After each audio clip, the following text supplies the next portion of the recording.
रामपुर बाघेलान क्षेत्र से होकर गुजरने वाले नेशनल हाईवे नंबर 39 पर स्थित लामी करही बाईपास तिराहे पर दुर्घटनाओं का सिलसिला थमने का नाम नहीं ले रहा है। यहाँ होने वाली सड़क दुर्घटनाओं में किसी का बेटा, किसी का पति, किसी का भाई, किसी की माँ या किसी का पिता असमय काल के गाल में समा रहे हैं। बावजूद इसके यहाँ के प्रशासन और जनप्रतिनिधियों की नींद नहीं टूट रही है। सवाल उठता है कि क्या मासूम जिंदगियों की कीमत पर ही प्रशासनिक उदासीनता की नींव टिकी हुई है। नेशनल हाईवे के इस हिस्से पर जितनी तत्परता से टोल टैक्स वसूलने के लिए स्ट्रक्चर खड़ा किया गया, उतनी गंभीरता सड़क सुरक्षा के मापदंडों पर क्यों नहीं दिखाई देती।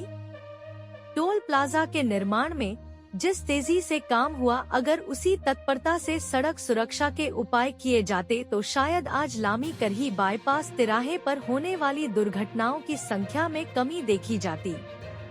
लेकिन अफसोस, प्रशासनिक मुलमुल रवैये के चलते अब तक कोई ठोस कदम नहीं उठाए गए हैं। यहाँ के जनप्रतिनिधियों का हाल भी किसी से छिपा नहीं है। चुनावी मंचों पर बड़े बड़े वादे करने वाले ये घोषणावीर नेता तिराहे की वास्तविक स्थिति को लेकर पूरी तरह अनभिज्ञ नजर आते हैं। कुंभकर्णी नींद में सोए नेताओं को शायद यह अंदाजा भी नहीं है कि उनके क्षेत्र की जनता किस कदर सड़क दुर्घटनाओं का दंश झेल रही है। वहीं प्रशासन की स्थिति तो और भी चिंताजनक है।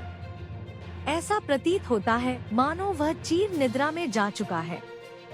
लामी करही बाईपास तिराहे पर आए दिन हो रही दुर्घटनाओं को रोकने के लिए सड़क सुरक्षा मापदंडों का कड़ाई से पालन करना होगा।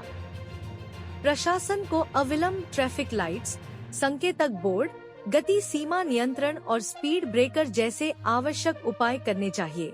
इसके अलावा स्थानीय जनप्रतिनिधियों को भी चाहिए कि वे केवल घोषणाओं तक सीमित न रहें, बल्कि जमीनी हकीकत को समझें और आवश्यक कदम उठाएं। आखिरकार सवाल वही है, क्या प्रशासन केवल हादसों के आंकड़े गिनने तक ही सीमित रहेगा या फिर मासूम जिंदगियों को बचाने के लिए ठोस कदम भी उठाएगा।